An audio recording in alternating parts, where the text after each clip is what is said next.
अश्रुओं की अनवरत धारा बहने लग गई। भगवान के साथ बलराम जी की भी अवस्था होने लग गई।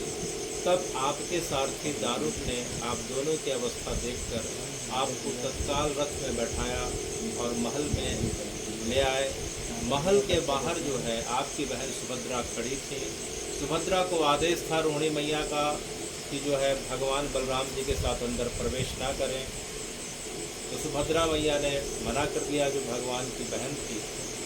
तो भगवान बलराम और सुभद्रा जी ने आपकी ब्रज लीला का और ब्रज लीला में गोपी गीत का वर्णन जो है जब प्रारंभ करी थी रोहिणी मैया, तो महल के बाहर दीवार के बाहर खड़े होकर सुनना प्रारंभ किया।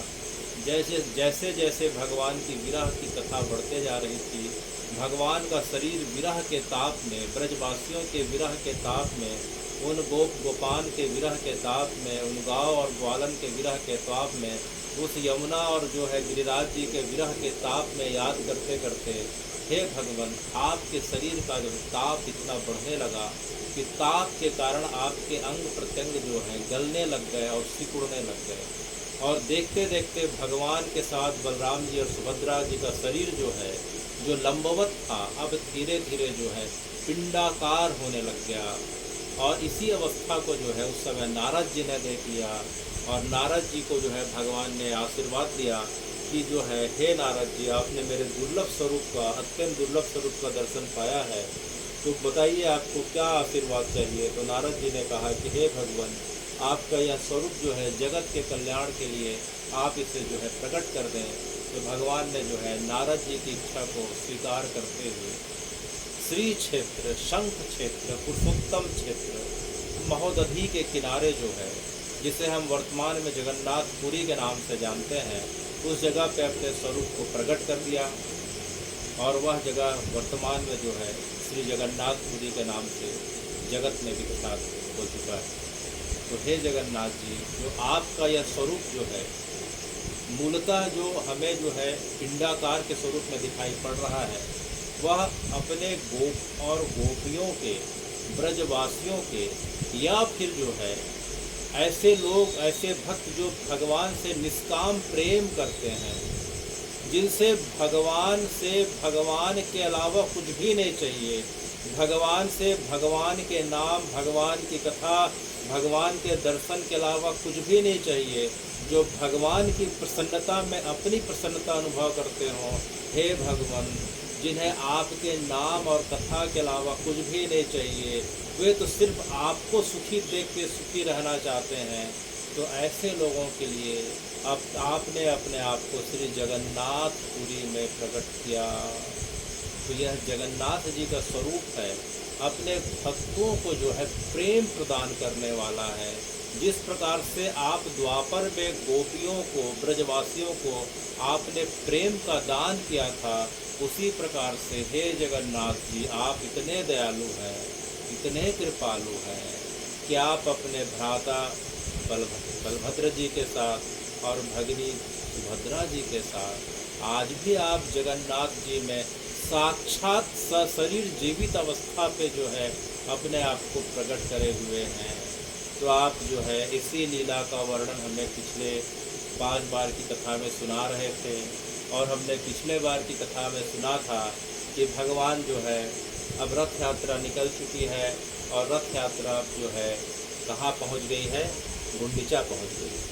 पिछले बार की हमने कथा में सुना था कि जो है आषाढ़ मास की जो है शुक्ल पक्ष की द्वितीया, आषाढ़ मास की शुक्ल पक्ष की द्वितीया को जगन्नाथ जी रथ में सवार होके जो है गुंडीचा अर्थात वृंदावन या फिर जनकपुरी जाते हैं।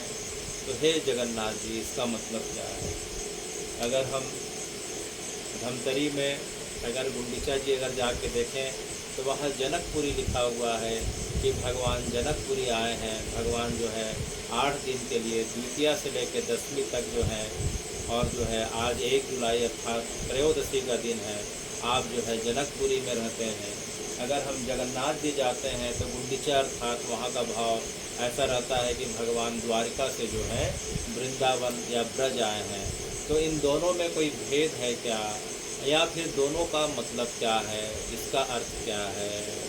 तब जो है अब चैतन्य महाप्रभु जो है रथ यात्रा जो है अब पूरी हो चुकी है, और रथ यात्रा पूरी होने के बाद जो है महाप्रभु अब गुंडीचा में, जगन्नाथ महाप्रभु गुंडीचा में अब विराजमान हो गए हैं। अब उनकी सेवा के लिए चैतन्य महाप्रभु अपने शिष्यों के साथ जो है दिन रात लगे हुए हैं। चैतन्य महाप्रभु के साथ जो है अद्वैत महाप्रभु दिखाई पड़ रहे हैं। उनके बगल में जो है नदिया से आए हुए श्रीवास पंडित दिखाई पड़ रहे हैं। उनके बगल में राघव पंडित और उनकी बहन दमयंती दिखाई पड़ रही हैं। बाएं तरफ जो है राय रामानंद दिखाई पड़ रहे हैं। स्वरूप दामोदर दिखाई पड़ रहे हैं। और तो और जो है हे भगवान काशी मिश्र दिखाई पड़ रहे हैं, और सार्वभौम भट्टाचार्य दिखाई पड़ रहे हैं। चैतन्य महाप्रभु जो है 1525 में आपका प्राकट हुआ था। आप जो है राधा कृष्ण के युगल अवतार हैं, और कृष्ण जो है गोपियों के जो है विरह दशा को जानने के लिए आपका जो अवतार हुआ, जो जगत में चैतन्य महाप्रभु के रूप में विख्यात हुआ। आप 30 वर्ष की अवस्था से लेकर 48 वर्ष की अवस्था तक, अर्थात 18 वर्षों तक आपने जगन्नाथपुरी में निवास किया। जगन्नाथपुरी में जिस जगह पे चैतन्य महाप्रभु रहे, उस जगह को हम गौर गंभीरा के नाम से जानते हैं। और जो हम वर्तमान में रथ यात्रा का जो इस पूरे विश्व में जो विशाल स्वरूप देख रहे हैं, वह सिर्फ और सिर्फ जो है चैतन्य महाप्रभु की ही जो है कृपा का परिणाम है कि हम रथ यात्रा को पूरे विशाल जो है पूरे जगत में इस प्रकार से उत्सव के रूप में और भक्ति के साथ मनाते हुए देख रहे हैं। तो गुंडीचा में जो है चैतन्य महाप्रभु जगन्नाथ महाप्रभु के सामने खड़े हैं, और उनके एक तरफ उनके मूल गांव जहां उनका जन्म स्थान है, जिसे हम नदिया मायापुर नवद्वीप के नाम से जानते हैं, वहां से जो है अद्वैत महाप्रभु आए हैं, श्रीवास पंडित आए हैं, जो है राघोबा पंडित आए हैं, उनकी बहन दमयंती आई हैं। इस प्रकार से नरहरि आए हैं, और बाएं तरफ उनके साथ जगन्नाथ जी के जो जगन्नाथपुरी के जो सेवक हैं सार्वभौम भट्टाचार्य जी। सार्वभौम भट्टाचार्य जो हैं पुरी के राजा प्रताप रुद्र के जो हैं कोषाध्यक्ष हैं, और जगन्नाथपुरी मंदिर के जो है खास तौर से जो है उनके कोषाध्यक्ष के रूप में उनकी नियुक्ति हुई है। तो जगन्नाथ जी का जो मंदिर है, गुंडीचा का जो मंदिर है, उसका जो है मुख्य रूप से जो है खजांची के रूप में और व्यवस्थापक के रूप में जो है प्रताप रुद्र ने सार्वभौम भट्टाचार्य जी को नियुक्त किया हुआ है। और सार्वभौम भट्टाचार्य ने अपने नीचे जो है काशी मिश्रा को नियुक्त किया हुआ है। काशी मिश्रा जो है जगन्नाथ जी के मंदिर के, और जब 10 दिन के लिए गुंडीचा का मंदिर खुलता है, जहाँ जगन्नाथ जी 10 दिन के लिए विराज होते हैं, तो जो है उस मंदिर के जो है मुख्य पुजारी के रूप में काशी मिश्रा है। और मंदिर के जो सेवक जो दिखाई पड़ रहे हैं, वो प्रधान सेवक जो मंदिर की साफ सफाई के लिए नियुक्त किया गया है, उसे हम जो है पाड़ीचा पात्रा के नाम से जानते हैं। किस नाम से? पाड़ीचा पात्रा के नाम से। तो इस प्रकार से महाप्रभु के बाएं तरफ राय रामानंद जो है, स्वरूप दामोदर पाड़ीचा पात्रा, काशी मिश्र, सार्वभौम भट्टाचार्य है, दाएं तरफ इस प्रकार से हैं।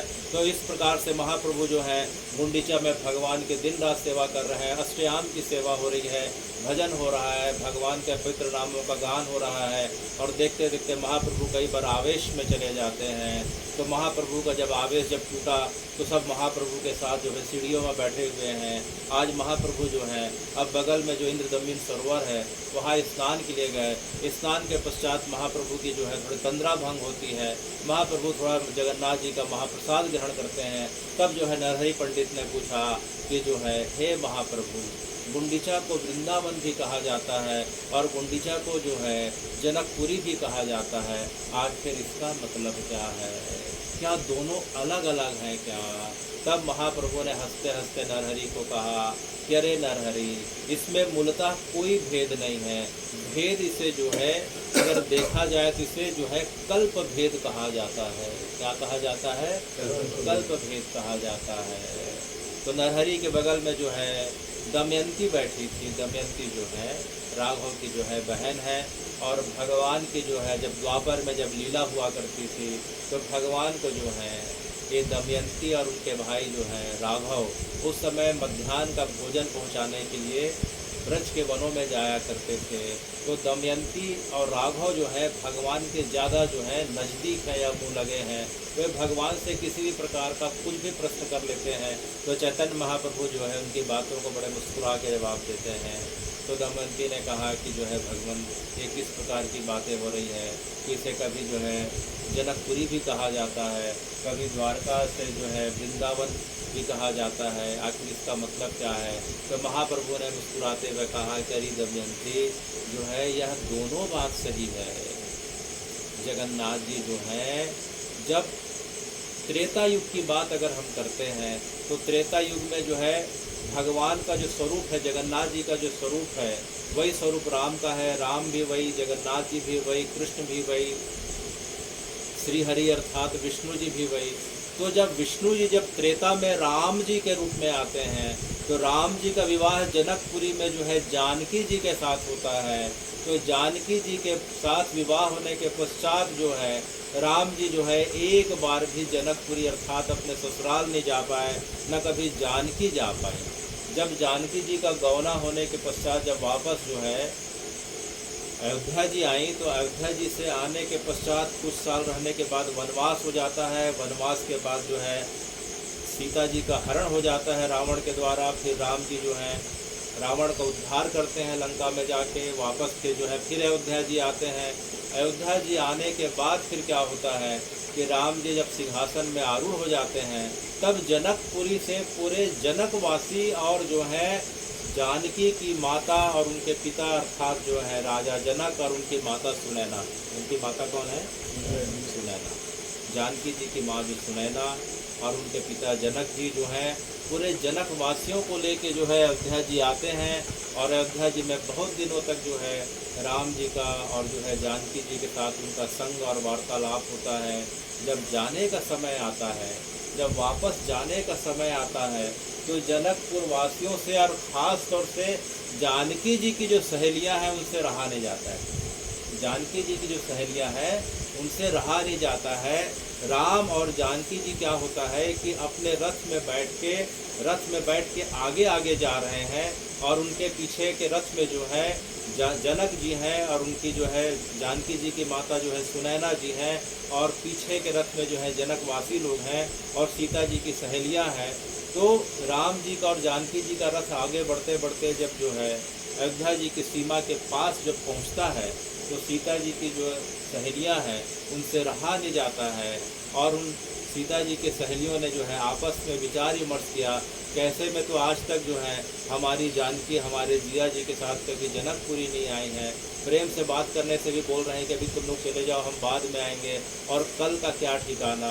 तो यह सोचते सोचते जो है उनका हृदय आंसुओं से भर जाता है और देखते देखते जानकी जी की सखियाँ जो हैं राम और जानकी जिस रथ में बैठे थे उस रथ को जो है खींचने लग जाती हैं। तो राम जी का जो सारथी रहता है शुरू में उन्हें मना करता है तो जानकी जी की जो है सखियों का क्रोध बढ़ जाता है। वे क्रोध में रथ के ऊपर स्वयं चढ़ जाती हैं और राम जी के सारथी को जो है वहाँ से अर्थात सुमंत जी को उतार देती हैं और उतारने के बाद कोई सखी जो है रथ के ऊपर बैठ गई, कोई सखी जो है घोड़े को छोड़ने लग गई।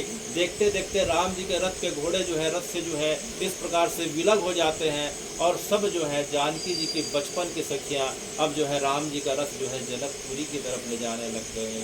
तब राम जी ने पूछा तेरी जानकी जी तुम्हारी सखियाँ कर क्या रही हैं? तो जानकी जी देख के मुस्कुरा रही थी।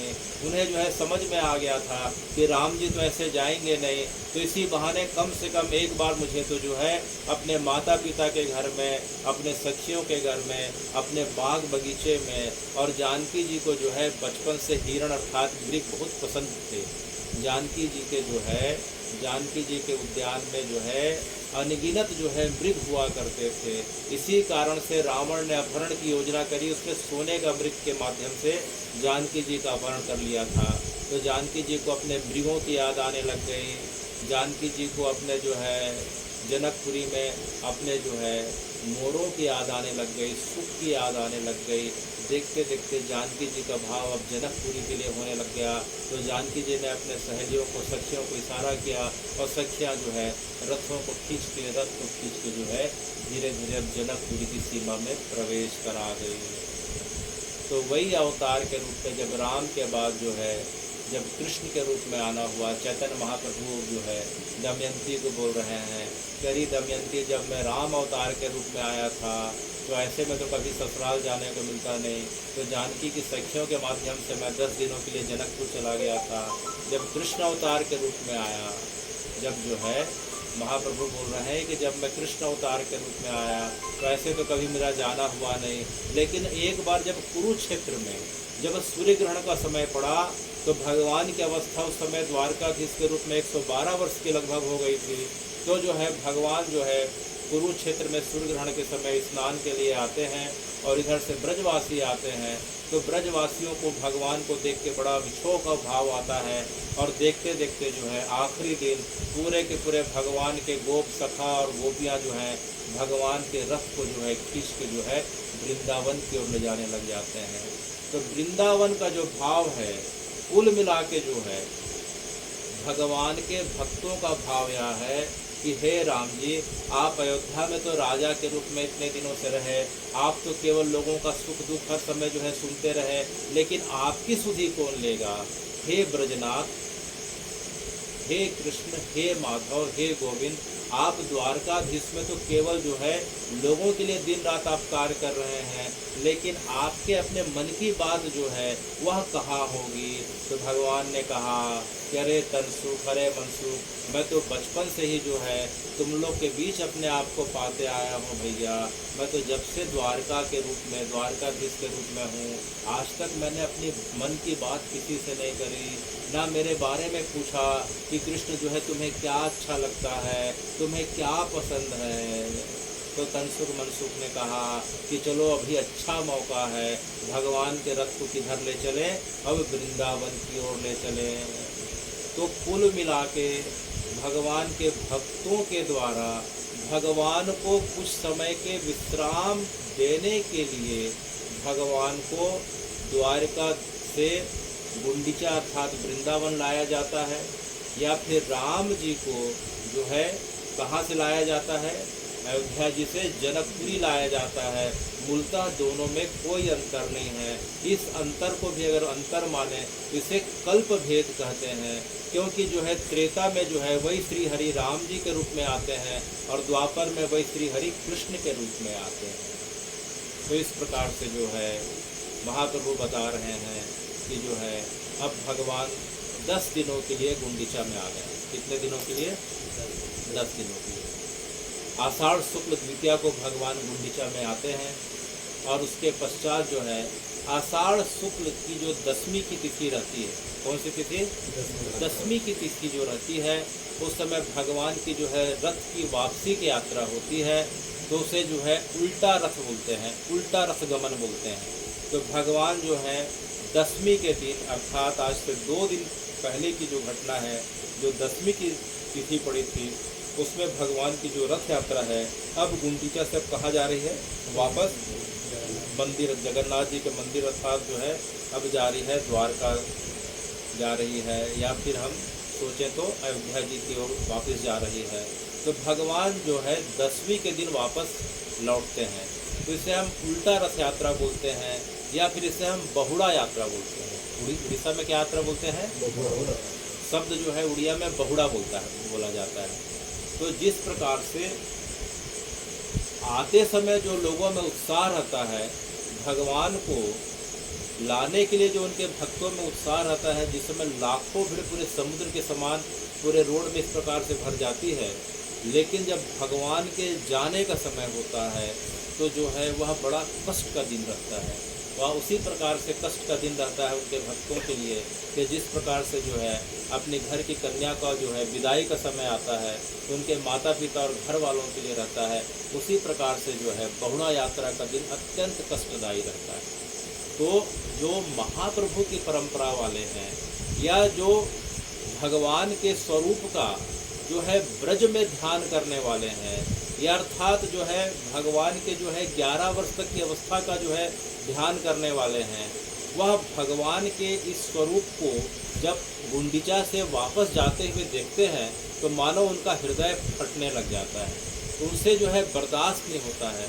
तो जब 10वीं की तिथि जब आती है तो महाप्रभु जो हैं सवेरे से बड़े व्यथित हो जाते हैं रात्रि को उन्हें नींद नहीं आ रही है, बार बार उन्हें जो है उनकी आंखों से अश्रुधारा बह रही है, बार बार जो है राय रामानंद और स्वरूप दामोदर जो ललिता और विशाखा सखी के अवतार के रूप में महाप्रभु के साथ 24 घंटे रहते हैं, बार बार उनकी तरफ देख के बोल रहे हैं, बार बार देख के बोल रहे हैं कि कल कृष्ण चले जाएंगे, कल गोविंद चले जाएंगे, कल माधव चले जाएंगे।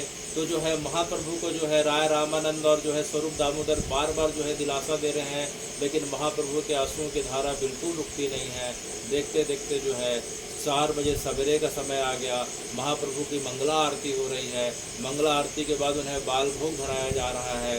देखते देखते अब जो है चैतन्य महाप्रभु के हृदय की धड़कन बार बार बढ़ने लग गई कि अब थोड़ी देर में जो है भगवान को जो है राजभोग के बाद यहाँ से प्रस्थान कराने के लिए पंडा लोग जो है यहाँ रतन वेदी पे आएंगे और उनके जो है मूल विग्रह को उठा के रथ में बैठाएंगे। तो क्या हुआ कि चैतन्य महाप्रभु को जो है उनके शिष्यों ने थोड़ी देर के लिए वहाँ से हटा के गंभीरा ले जाते हैं और महाप्रभु को पंखा करने लग जाते हैं कि कैसे भी महाप्रभु को थोड़ी देर के लिए विश्राम प्राप्त हो, नींद की अवस्था प्राप्त हो। तो महाप्रभु जो है मुश्किल से थोड़ी देर सोए थे, महाप्रभु थोड़ी देर सोए थे तो महाप्रभु की झपकी को देख के राय रामानंद स्वरूप दामोदर श्रीवास जी को थोड़ी सी झपकी आ गई। इतने में महाप्रभु जो है अचानक बिजली के समान उठते हैं और उठ के गौर गंभीरा से दौड़ते हुए सीधे जो है हा कृष्ण, हा जगन्नाथ, हा गोविंद, हा माधव बोलते बोलते जो है गंभीरा से दौड़ते दौड़ते जो है गुंडीचा की तरफ चले जाते हैं। गुंडीचा से गंभीरा की दूरी करीब करीब 3 से 4 किलोमीटर होगी। महाप्रभु मानो बिजली की गति से जिस प्रकार से दौड़ते दौड़ते चले जाते हैं और सीधे जाके जो है गर्भगृह में जिस जगह पे भगवान जो है जगन्नाथ विराजमान है, महाप्रभु जो है रतन वेदी में जाके सीधे जो है जगन्नाथ जी को आलिंगन करके बार बार रोते रोते बोलने लग जाते हैं कि हे कृष्ण, हे गोविंद, तुम मुझे छोड़ के मत जाओ। 1 साल की प्रतीक्षा के बाद आए थे, इतनी जल्दी क्यों जा रहे हो। बार बार उन्हें आलिंगन करके बार बार रोने लग जाते हैं। महाप्रभु की जो है दशा को देख के वहाँ के पुजारियों के द्वारा रहा नहीं जाता, उन्हें फिर से उठा के नीचे लाते हैं। उन्हें जो है थोड़ा जल इस प्रकार से महाप्रभु तत्काल जो है फिर से जो है भावावेश में इस प्रकार से चेतना शून्य हो जाते हैं। तब तक जो है गौर गंभीरा सुन के बाकी शिष्य आ जाते हैं। देखते देखते दोपहर के 4 बज गए। अब जो है जगन्नाथ जी के विग्रह को उठा के अब रथ में और जो है बलभद्र, सुभद्रा जी और सुदर्शन चक्र जो है सबको एक साथ जो है रथ में इस प्रकार से धराया गया और धीरे धीरे अब रथ जो है अब चलने को है। तो जैसे रथ चलने को था, महाप्रभु अपने शिष्यों के साथ कभी रथ के आगे चले गए, रथ के सामने लेट गए और रथ के सामने लेट के जो है बार बार जोर से चिल्लाने लग गए, देखो राय रामानंद, देखो सार्वभौम, देखो काशी मिश्र, देखो अक्रूर आया है, देखो अक्रूर आया है, देखो कंस का भेजा क्रूर आया है। पिछले बार भी अक्रूर आया था और जो है कृष्ण को मेरे साथ जो है मेरे सामने लेके चला गया था।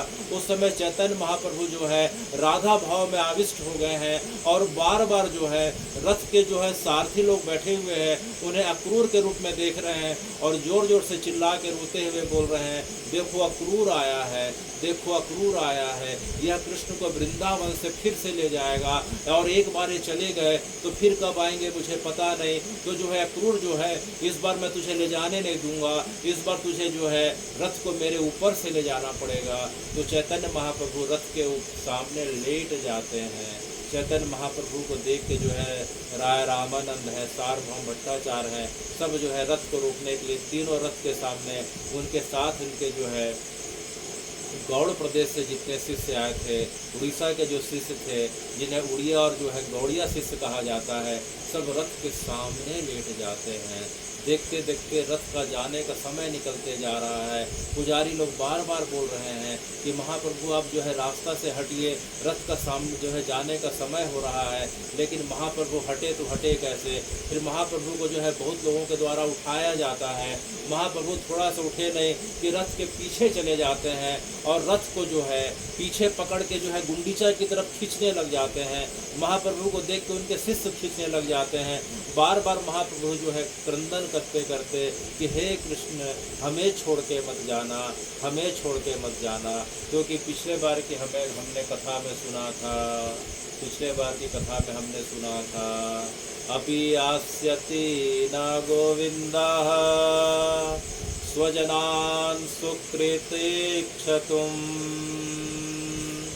करहि दृश्यां तद्वक्त्रम् सुनसं सुस्मेते क्षणम, कि एक बार कृष्ण को जो है वृंदावन आने दो। जैसे ही वह आएगा अपने स्वजनों को देखने और मिलने के लिए, तो सब लोगों ने अलग अलग प्रकार से दर्शन का भाव रखा था।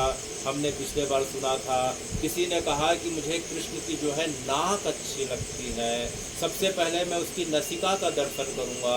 तो किसी ने कहा कि नसिका का अग्रभाग जो है मुझे अच्छा लगता है, तो मैं नसिका के अग्रभाग का दर्शन करूंगी। तो किसी ने कहा कि मुझे कृष्ण के जो है कर्ण अर्थात कान अच्छे लगते हैं, तो किसी ने कहा कि मुझे कृष्ण के कान में जो लटकी हुई जो बाली है वो अच्छी लगती है, तो सबसे पहले मैं उसका दर्शन करूंगी। तो किसी ने कहा कि कृष्ण के जो है कान के ऊपर जो है भगवान जो पीले रंग का कनेर का फूल धारण करके रखते हैं वो मुझे अच्छे लगते हैं, तो मैं उसका दर्शन करूंगी। तो किसी ने कहा कि मुझे भगवान जो है मुकुट धारण करके रखते हैं। किसका मुकुट धारण करके रखते हैं भैया? मोर मुकुट धारण करके। किसका? मोर मुकुट धारण करके। बरहा पीडम नटवर वपुः कर्णयो कणिकारिकः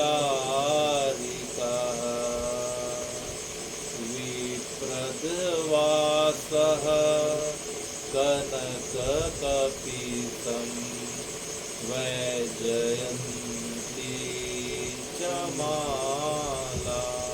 किसी ने कहा कि मुझे जो है भगवान के गले में लटकी हुई वैजयंती फूलों की माला अच्छी लगती है। अच्छा, क्यों अच्छी लगती है ललिता? अरे वैजयंती फूल जो है फूलों में सबसे श्रेष्ठ इसलिए है कि हमारे कन्हैया को वही अच्छी लगती है, इसलिए हमें अच्छी लगती है। अच्छा, इसका मतलब क्या हुआ कि जो व्यक्ति भगवान की इच्छा में अपनी इच्छा मिला लेता है उसे ही वास्तविक भक्त या प्रेमी कहा जाता है। अच्छा ललिता, और दूसरी बात बताऊं, विशाखा बोलती है वो जो वैजयंती माला है ना, वह भगवान के घुटने के नीचे तक आई हुई है, और भगवान चलते हैं तो भगवान के एक कदम बढ़ाने के पहले वैजयंती माला आगे आ जाती है, और हम लोग कई बार जानबूझ के जमीन के में लेट जाते हैं तो वैजयंती माला हमें स्पर्श कर लेती है। यह बात को जो है तुम विद्या कह रही है। अच्छा, अरे चित्ररेखा, तुझे पता है भगवान के पास हमें अगर उनका अंग स्पर्श मिले ना मिले कोई बात नहीं, लेकिन भगवान की धारण करी हुई वैजयंती माला का तो स्पर्श मिल जाता है, इसलिए हमें वैजयंती माला अच्छी लगती है। अच्छा अच्छा अच्छा, तो कोई भगवान के कनेर के फूलों की तारीफ कर रहा है कि भगवान एक बार आए तो हम जो है उनका कानों में लगा कनेर का फूल का दर्शन करेंगे। कोई वैजयंती माला, कोई मोर मुकुट। तो किसी ने कहा, तो जो है पेंधा ने कहा कि मेरे को भगवान के जो है गले में लटकी कौस्तुभ बड़ी अच्छी लगती है। कौन सी बड़ी? कौस्तुभ बड़ी अच्छी लगती है। पेंधा सबसे गरीब घर का था, पेंधा की स्थिति जो है सबसे खराब हुआ करती थी, लेकिन भगवान से पेंधा कभी कुछ मांगा नहीं। उल्टा भगवान जो है पेंधा से जो है हमेशा कुछ न कुछ मांग के खाया करते थे। पेंधा की माँ उसके लिए रूखा सूखा जो रख देती थी, भगवान सबसे पहले पेंधा का जो है पोटली से निकाल के, अरे पेंधा क्या खुशबू आ रही, इधर आओ भैया, देखो देखो पेंधा की माँ ने क्या रखा है, देखो जितनी पास जितनी भी पोटली है सब खोलो खोलो, सब खोलते थे। लेकिन भगवान जानबूझ के पेंधा के जो है पेंधा की पोटली सबसे पहले खोला करते थे, और खोलते ही भगवान जो है इस प्रकार से उसकी सूखी रोटी किस प्रकार से लगाया करते थे, और बोलते थे ऐसी रोटी तो मैंने आज तक नहीं खाई पेंधा, इतनी अच्छी रोटी भैया। ऐसा करके भगवान पेंधा का पूरा जो है सूखा रोटी खा लिया करते थे, और अपनी मैया के हाथ का भेजा माखन रोटी और अनेक प्रकार के पकवान जो है पेंधा को, तन सुख को, मन सुख को, श्री दामा को, सत्य को, सुग्री को, इस प्रकार से सबको खिला दिया करते थे। तो पेंधा बोला कि मेरे को जो है कृष्णा की जो है कौस्तुभ बड़ी अच्छी लगती है, सबसे पहले आएगा तो मैं देखूंगा, और देखूंगा तो क्या मैं सब खुद इस बार जो है उसे उतार के अपने पास पहन लूँगा। अरे भैया पेंधा, ऐसी क्या बात हो गई, तुम जो है कौस्तुभ बड़ी को जो है तुम पहन लोगे। तब पेंधा ने कहा, देखो भैया जो है कौस्तुभ बड़ी जो है मेरे और कृष्णा के बीच कई बार दीवार का काम करती है।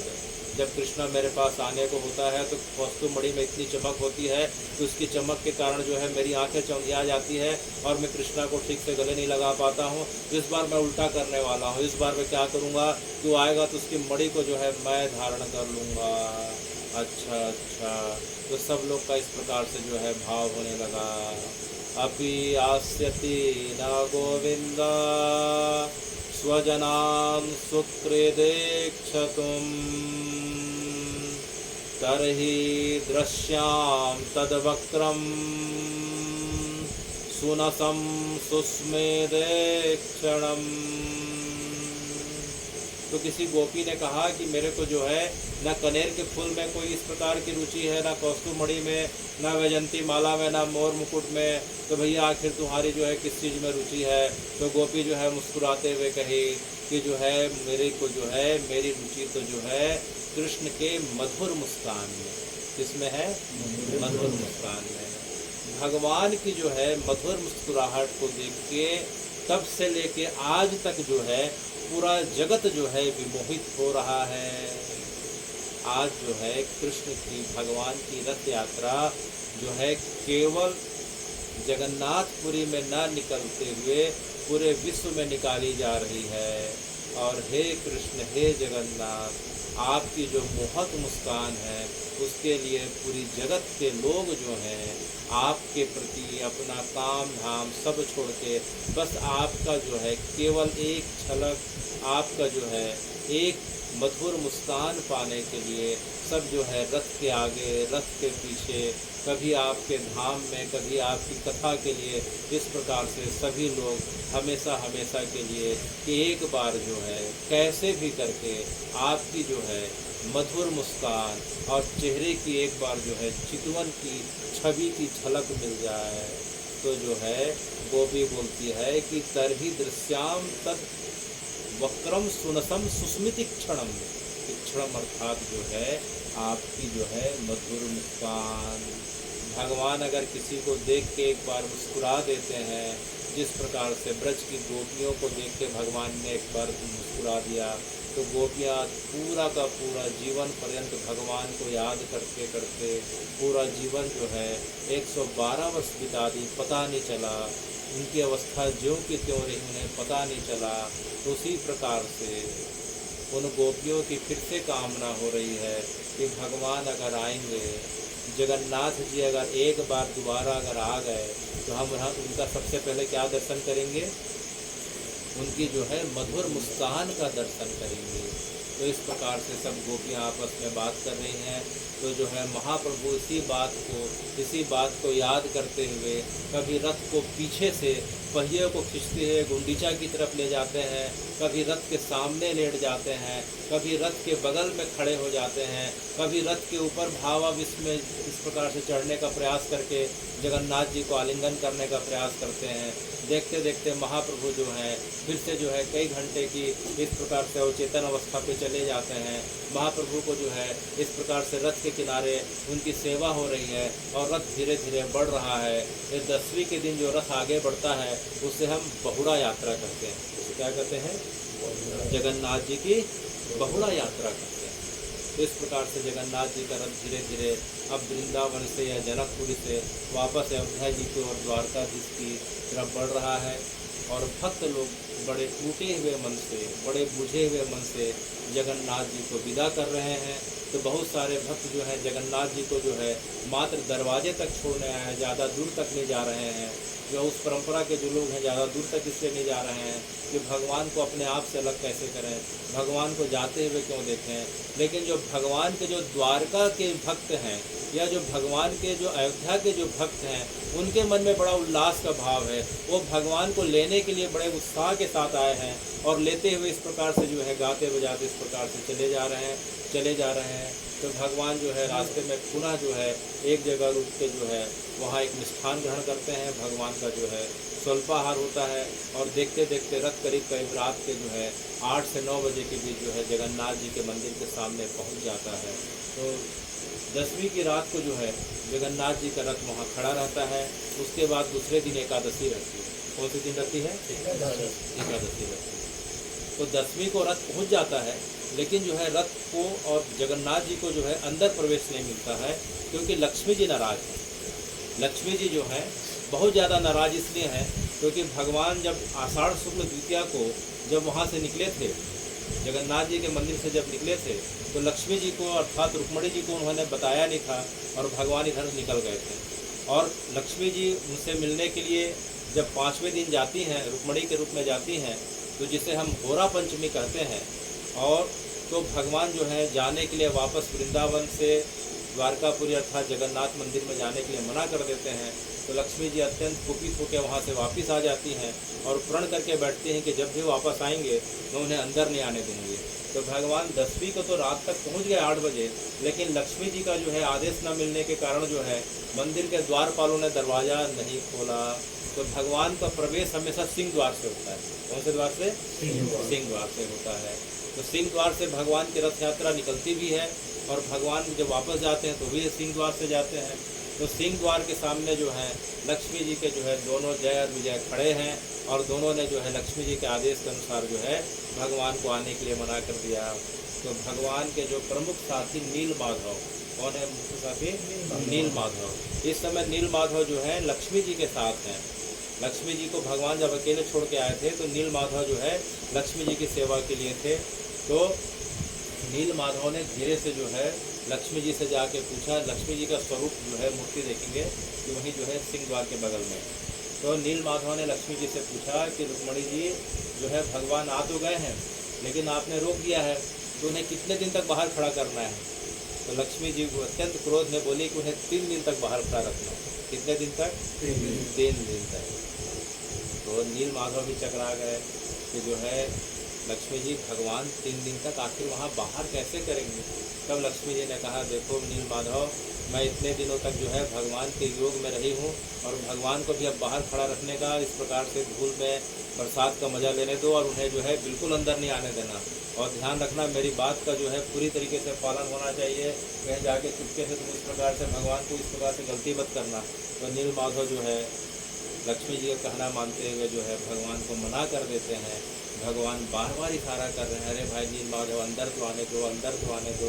लेकिन नील माधव ने इशारा कर दिया कि लक्ष्मी जी की आज्ञा नहीं है, आप बाहर रहिए। तो देखते देखते रात पूरी बीत गई और दूसरे दिन का समय आ गया एकादशी। दूसरा दिन कौन सा दिन रहता है? एकादशी हो गया। तो जब एकादशी का दिन था तो भगवान फिर से प्रयास करे, नील माधव से खबर पहुंचाए। लक्ष्मी जी तो भगवान की तरफ देख भी नहीं रही हैं। तो नील माधव फिर से जो है भगवान की तरफ से लक्ष्मी जी को खबर करते हैं कि लक्ष्मी जी देखो भगवान जो है कितना आपके पास बार बार जो है खबर भेज रहे हैं। भगवान बार बार बोल रहे हैं अंदर आने दो करके। लक्ष्मी जी से बार बार कह दो कि मुझसे गलती हो गई, एक बार तो अंदर आने दो। लेकिन लक्ष्मी जी फिर से मना कर रही हैं। नील माधव को इस बार फिर से डांट दी, नील माधव तुम दोबारा नाम मत देना, अगर तुम दोबारा इस बार की बात करोगे तुम्हें भी भगा दूंगी। तो नील माधव फिर डर जाते हैं और दूर से इशारा कर दिया हाथ से कि भगवान मेरी नहीं चल रही है, आप ही कुछ करो। तो भगवान ने फिर उपाय निकाला कि करा जाए तो क्या करा जाए। तो भगवान ने फिर पंडों को आदेश दिया। भगवान ने वहाँ के पंडों को आदेश दिया कि भैया मेरे जितने भी तुम लोग जो है मंदिर के अंदर जो है जितने भी जो है सोने चांदी हीरे मोती जवाहरात के जितने भी आभूषण रखे हो जरा लेके आना। तो भैया ऐसा करके तो पंडे लोग दौड़ते हुए जाते हैं और भगवान के गर्भगृह में जो है सैकड़ों तोला जो है सोना का, चांदी का, हीरा, माणिक्य, मोती, नीलम इस प्रकार के गहने रखे हुए थे। सब गहनों को लाया जाता है। भगवान को मुकुट जो है सोने का, भगवान की मणि जो है हीरे की, नीलम की, भगवान के दोनों हाथ पैर शंख चक्र, उसी प्रकार से बलराम जी का मुकुट, बलराम जी के कान, बलराम जी के इस प्रकार से पूरे अंग प्रत्यंग जो है, सुभद्रा जी और सुदर्शन सबको जो है सोने चांदी पूरे हीरे माणिक्य मोती पूरे आभूषणों से सजाया जाता है। और सजाने के बाद भगवान का स्वरूप इतना सुंदर दिखाई देता है। यह जो है वर्ष में जो है एक बार दिखाई पड़ता है और भगवान के स्वरूप को सोना बेशा बोलते हैं। क्या बोलते हैं? सोना बेशा। सोना माने सोना, बेशा माने बेस, बेशा माने बेस। तो भगवान का जो 11वीं एकादशी का जो स्वरूप रहता है उसे हम सोना बेशा बोलते हैं। तो हे जगन्नाथ जी, आपके स्वरूप का सबसे ज़्यादा वर्णन कब से मिलता है? आपके स्वरूप का वर्णन जो है भगवान को जो है 1193 में जब अभी वर्तमान का जो मंदिर दिखाई पड़ रहा है, 1193 में अनंग भीमदेव के द्वारा जो मंदिर का निर्माण पूरा कर दिया गया, तो जो आपको उत्कल का, पूरे उत्कल प्रदेश का राजा घोषित कर दिया गया। जगन्नाथ जी को जो है पूरे उत्कल का राजा जो है कहा जाता है। तो राजा अनंग देव ने आपको जो है उत्कल का राजा घोषित कर दिया, और साल में एकादशी के दिन जो है वे आपको सोने से, आभूषणों से इस प्रकार से पूरा का पूरा एकादशी के दिन आपको सजाया करते थे। लेकिन जो है 1400 में वहाँ के जो राजा होते हैं उनकी परंपरा में राजा कपिलेंद्र, तो राजा कपिलेंद्र ने जब दक्षिण भारत का बहुत सारा हिस्सा जो है जब विजय कर लिया, तो विजय करने के पश्चात 16 हाथियों में सोने और पूरे आभूषणों को वहाँ से लेके आते हैं। विजयनगर से लेके दक्षिण के हैदराबाद से लेके बहुत सारे हिस्सों को जब जीत लेते हैं, तो वहाँ राज्यों से प्राप्त जो है सोने और चांदी और आभूषणों को 16 हाथियों में भर के लाते हैं, और लाने के बाद जो है जगन्नाथ जी को समर्पित कर देते हैं। और वहाँ जो है पंडों को बोल देते हैं कि पूरे जो है सोने चांदी को गला के जगन्नाथ, बलभद्र, सुदर्शन और सुभद्रा जी के लिए पूरे के पूरे जो है आभूषण बनाया जाए, और एकादशी के दिन जो है भगवान को जो है इस प्रकार से इन्हें सजाया जाए। तो वर्तमान में हम जो भी जो है एकादशी के दिन भगवान का जो है सोना बेसा का स्वरूप देखते हैं, वह राजा कपिलेंद्र के द्वारा पूरा का पूरा निर्मित किया गया है। तो 250 किलो से ज़्यादा वहाँ सोना आज भी मौजूद है, जिसमें भगवान की इस प्रकार से सेवा की जाती है। तो सोना बेसा का स्वरूप एकादशी के दिन दिखाई पड़ रहा है, और यह एकादशी के अलावा जो है 4 और तिथियों में दिखाई पड़ता है। आने वाले समय में हम और सुनेंगे कि भगवान जो है सोने के रूप में जो है मंदिर के अंदर जो है 4 बार जो है सोने के वेश से सुसज्जित होते हैं, और एक जो है बाहर जो है भगवान को सोने के वेश में इस प्रकार से सुशोभित किया जाता है। तो भगवान जो है सवेरे से लेकर रात तक खड़े हैं, सोने चांदी और आभूषणों से पूरे पूरे जो है भगवान लदे हुए। बार बार जो है भगवान नील माधव को बोल रहे हैं कि एक बार रुक्मणी जी को खबर कर दो, एक बार जो है मुझे देख लें करके। तो नील माधव ने बोला कि भगवान जो है रुक्मणी जी को क्या बोल के मैं खबर करूं कि क्यों देख ले आपको। तो बोले कि देखो रुक्मणी जो है बहुत नाराज़ है, रुक्मणी जो है बहुत नाराज़ है, बात तो मुझे पता चल गई। तो पता, तो भगवान नाराज़ क्यों है आपको पता है? बोले हाँ वो भी पता है। तो हम सबको बताइए, रुक्मणी जी से भगवान जो है, रुक्मणी जी भगवान से सबसे ज़्यादा नाराज़ क्यों हुई? उन्हें छोड़ के चले गए, बात की बात है। भगवान ने जो है रुक्मणी जी का हरण करके विवाह किया था, और विवाह के पश्चात ऐसा हुआ कि भगवान जो है कृष्ण के रूप में जब रुक्मणी जी का हरण करे थे, और विवाह करने के पश्चात क्या हुआ कि दूसरे दिन जो है भगवान को किसी काम से जो है रुक्मणी जी को छोड़ के जाना पड़ गया।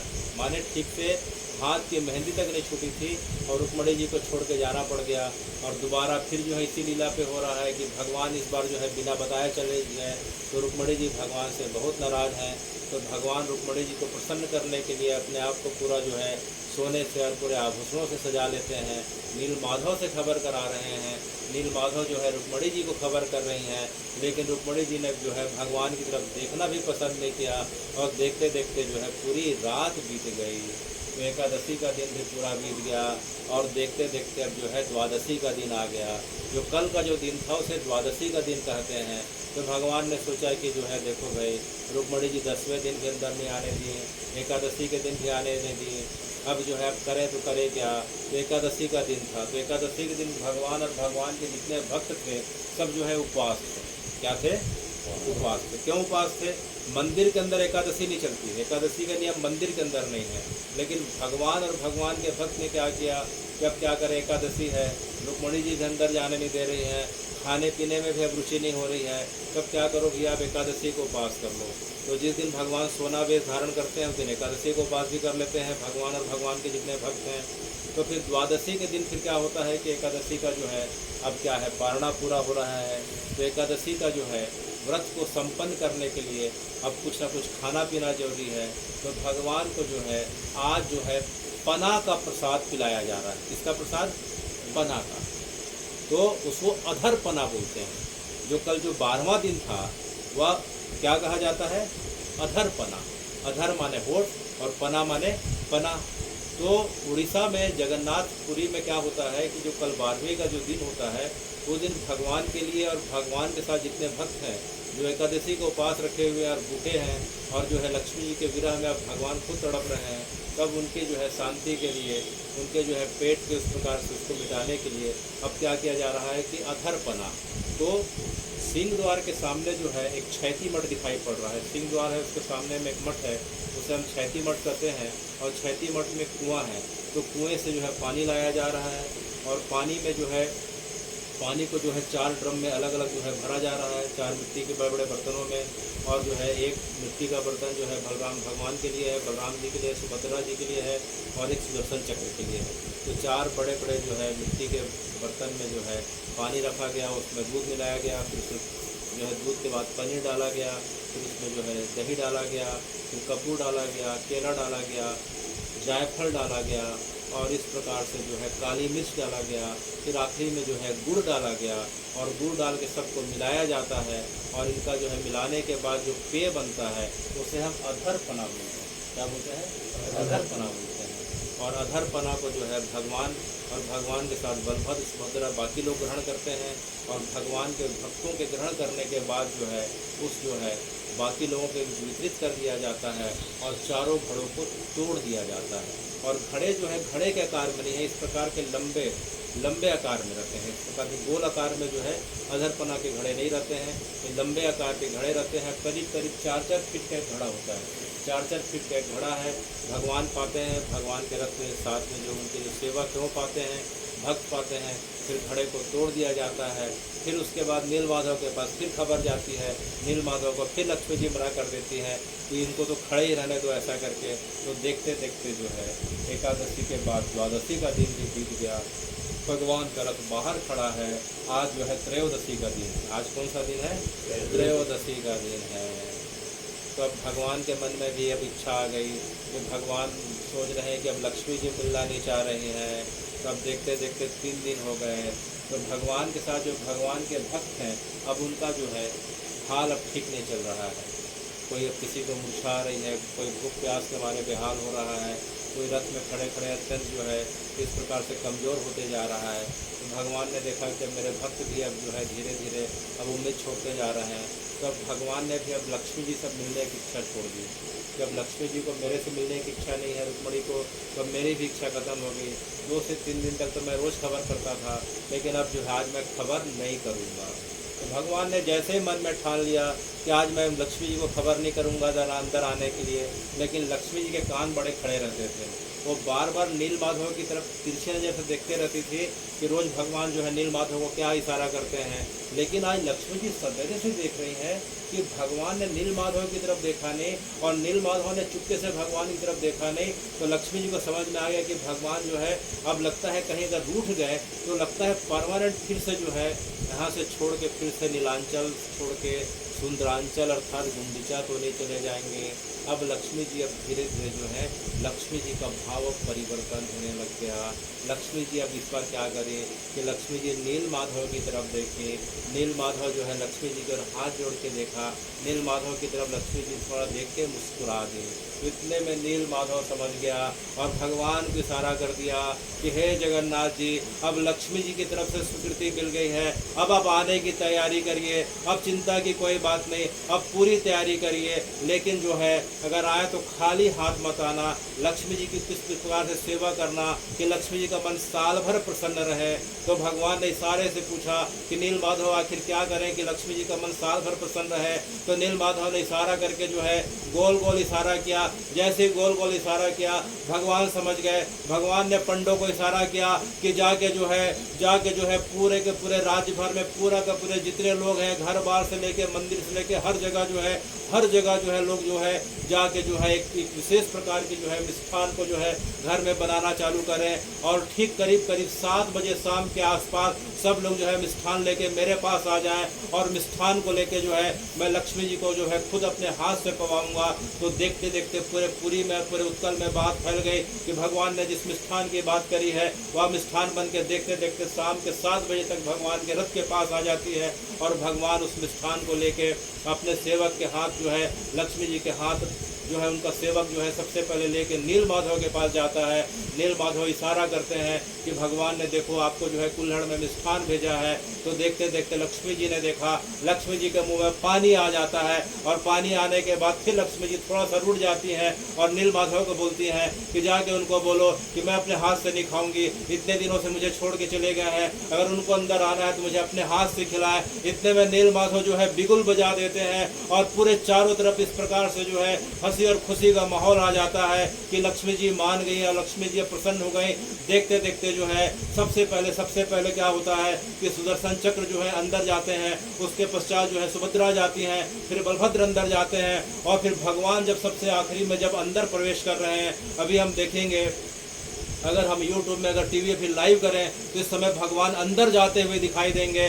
भगवान इस समय अब अंदर जा रहे हैं और अंदर जाने के पहले गेट में जो है दरवाजे पे सिंह द्वार पे लक्ष्मी जी खड़ी हैं और लक्ष्मी जी को भगवान अपने हाथ से जिस जो है मीठे स्वादिष्ट व्यंजन का अपने हाथ से जो है भोग लगा रहे हैं। आज खुद जो है भगवान लक्ष्मी जी को पवा रहे हैं और जो है जिसे पाने के बाद लक्ष्मी जी अत्यंत प्रसन्न हो जाती हैं। प्रसन्न होने के बाद भगवान के चरणों में झुक के उन्हें प्रणाम करती हैं और उन्हें अपने द्वारा किए गए गलती के लिए क्षमा मांगती हैं और जो है भगवान के साथ वामंगी अर्थात बाएं तरफ होके अब जो है खुशी खुशी के साथ अब वो अंदर जा रहे हैं। तो हे भगवान, जिस मिष्ठान और मिठाई के कारण लक्ष्मी जी आपके ऊपर रीझ जाती हैं और जो है साल भर की गलती को जो है आपको क्षमा कर देती हैं, उस मिठाई को हम जो है रसोगुल्ला कहते हैं। तो हे भगवान, यह जो रसगुल्ला है यह कोई साधारण मिठाई नहीं है, यह कोई साधारण जो है खाने की वस्तु नहीं है। इसी के माध्यम से लक्ष्मी जी को आप जो है प्रतिवर्ष प्रसन्न करते हैं और एक रसगुल्ला को ग्रहण करने के पश्चात लक्ष्मी जी साल भर आपके ऊपर इस प्रकार से कृपा करके प्रसन्न रहती हैं और आपके साथ वामंगी होके आपके राजकाज में पूरा सहयोग करती हैं।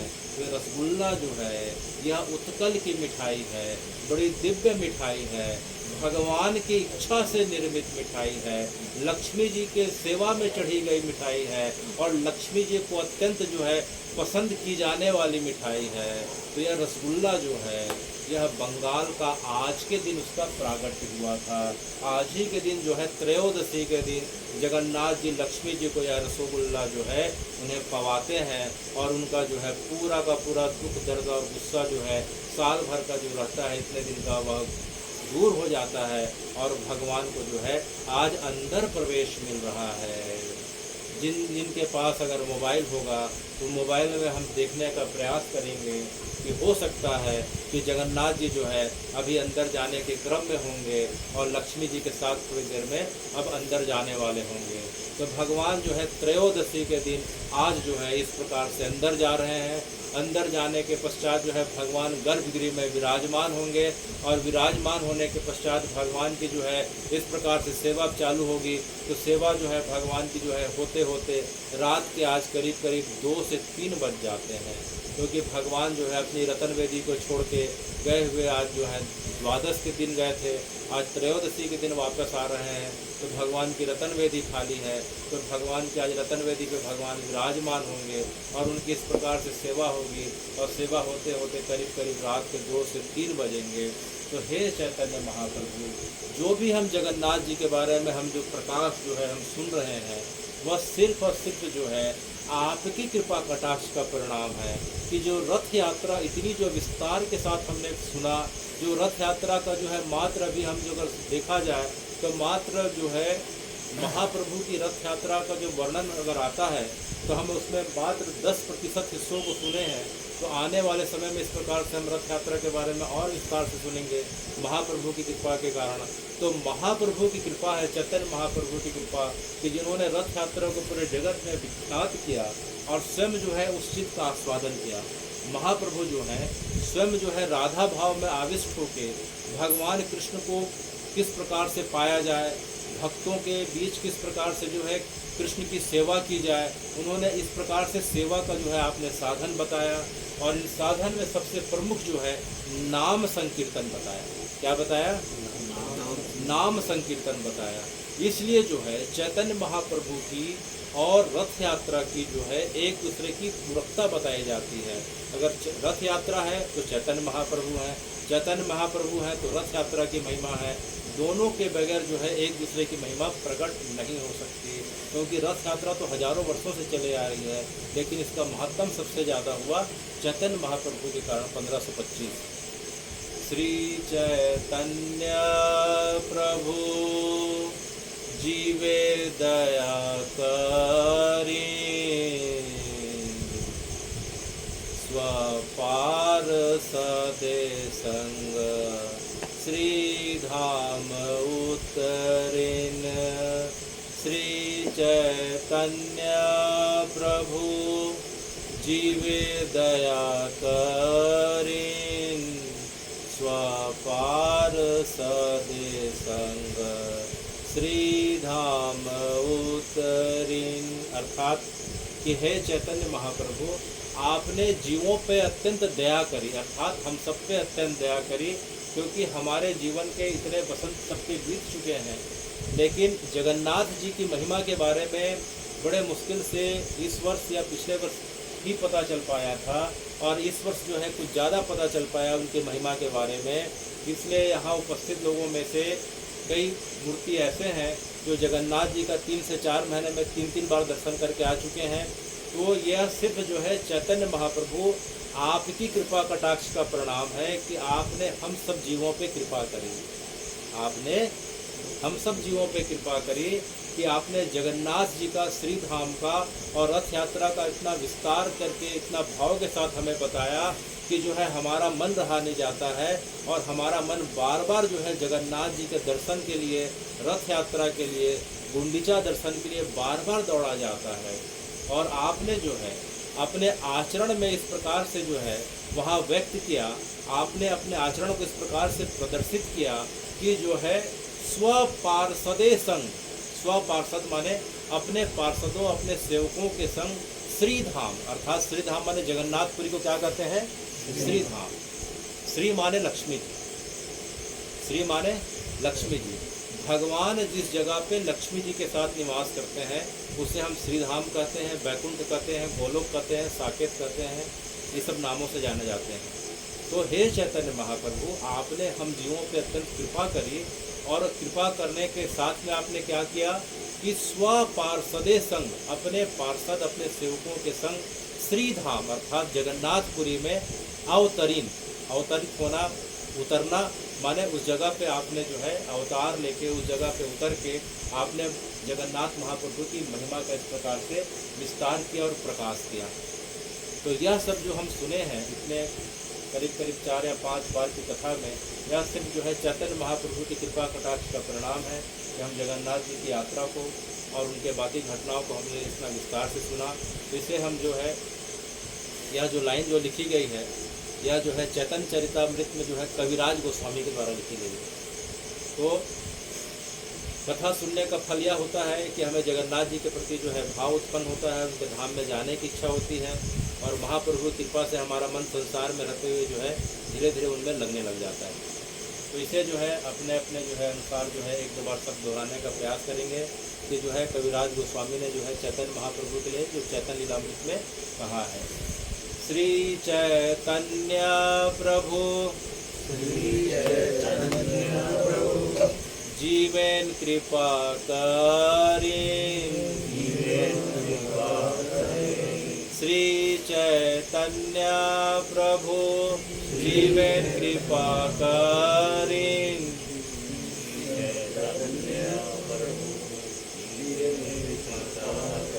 श्री चैतन्य प्रभु जीवेन कृपा करें,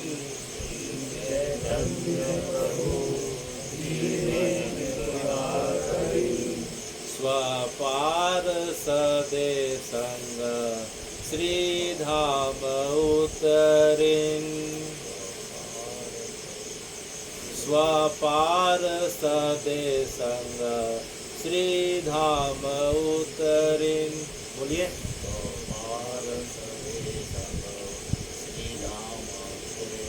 भगवान के लिए जो है राग नहीं अनुराग चाहिए। क्या चाहिए? अनुराग। यहाँ सिर्फ जो है हमारा भाव होना चाहिए कि हम भगवान को सुना रहे हैं। समझ में? तो भगवान को सुनाने के लिए राग की जरूरत नहीं पड़ती है, अनुराग की जरूरत पड़ती है, जिसे भगवान अत्यंत जो है पसंद करते हैं। तो बिना संकोच के जो है आज रथ यात्रा पूरी हो रही है। इसके पश्चात आने वाले समय में जो है गुरु पूर्णिमा, फिर सावन चालू हो जाएगा, तो हम जो है शिव पुराण की कथा सुनने वाले हैं और शिव पुराण की कथा के साथ जो है हम अन्य कथाओं का श्रवण करेंगे। तो जगन्नाथ जी की कृपा के साथ जो है आज हम जो है रथ यात्रा का जो है आज पूर्णता का समय आ चुका है। तो जगन्नाथ जी के प्रति कृतज्ञता ज्ञापन करने के लिए, क्योंकि जगन्नाथ जी के बारे में हमें किनके माध्यम से पता चला? चैतन्य महाप्रभु के माध्यम से। और चैतन्य महाप्रभु खुद जो है राधा कृष्ण के युगल अवतार हैं। तो जो है कुल मिला के महाप्रभु के लिए और जगन्नाथ जी के लिए जो है यह 2 लाइन फिर से जो है बड़े भाव के साथ फिर हम जो है आज कथा को विराम देंगे। श्री चैतन्य प्रभु जीवेन दया करिन,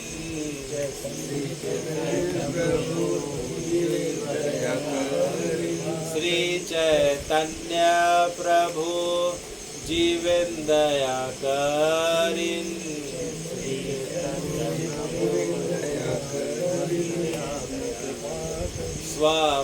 स्वपार्षदे संग श्री धाम उतरिन,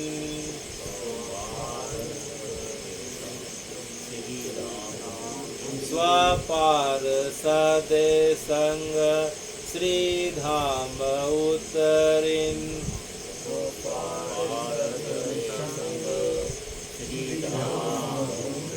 श्री चैतन्य प्रभु जीवेन दया करिन, स्वपार्षदे संग श्री धाम उतरिन। गच्छुधौ ब्रजं सौम्यं पितॄणामाहवा, गोपीनां मदवियोगधिं मत्सन्देशै विमोचया, ते मन्मनस्का मत्प्राणा मदर्थे त्यक्तदेहिका, ये त्यक्तलोकधर्मान् तान् विभर्म्यहम्, अपि स्मृति न कृष्ण मात्रं सुहेद्रसखेन्, अपि स्मृति न कृष्ण मात्रं सुहेद्रसखेन्, गोपान् व्रजं चात्मनाथं गावो वृन्दावनं गिरिं, गोपान् व्रजं चात्मनाथं गावो वृन्दावनं गिरिम्, इति संस्मृत्य नन्दः कृष्णानुरक्तधे, इति संस्मृत्य नन्दः कृष्णानुरक्तधे, अति उत्कण्ठ विहला तूष्णीम् अति उद्भवत्, अति उत्कण्ठ विहला तूष्णीम् अति उद्भवत्। कृष्ण को याद करते करते जो है नंद बाबा यशोदा मैया के हृदय से मानो जो है हजारों वर्षों का हृदय में थामा हुआ मानो आज गुबार फूट पड़ा उद्धव जी को सामने बैठे हुए देख के। और नंद बाबा इस प्रकार से रोते रोते जो है अचानक मौन हो गए। तुष्णिम अभवत, तुष्णिम माने मौन होना, तुष्णिम माने मौन होना। क्यों मौन हो गए? इति संस्मृत्या कृष्ण अनुरक्त धीनंदा। इस प्रकार से जो है हे भगवान आपने जो है हे उद्धव जी आपने हमारे कृष्ण के बारे में हमें इतने दिनों से करीब 2 महीनों से आप कृष्ण के बारे में चैतन्य महाप्रभु के बारे में और जगन्नाथ के बारे में वही कृष्ण जगन्नाथ बन के वही कृष्ण चैतन्य महाप्रभु के बारे में बार बार आ रहे हैं। यह बात सुन के जो है नंद बाबा और उनके साथ बैठे जितने साथी गण थे अब देखते देखते उनके रोते रोते आंसुओं का गुबार अब धीरे धीरे फूट जाता है। पूरे आँख के आंसू अब निकल के अब जो है हृदय सूख गया। अब देखते देखते वे मौन हो गए। क्या हो गए? मौन हो गए। इति संस्मृत्य बुद्धो नन्दः कृष्णानुरक्तधीः। इस प्रकार से जो है, हे भगवान, आपने उद्धव जी को ब्रज में भेज के हमें कृष्ण के बारे में और चैतन्य महाप्रभु को जगन्नाथपुरी भेज के जगन्नाथ जी की लीलाओं के बारे में बताया, और आने वाले वर्षों में हम सब के ऊपर इस प्रकार से अपनी कृपा बनाए रखें, इसी उम्मीद के साथ हरे राम हरे राम हरे राम हरे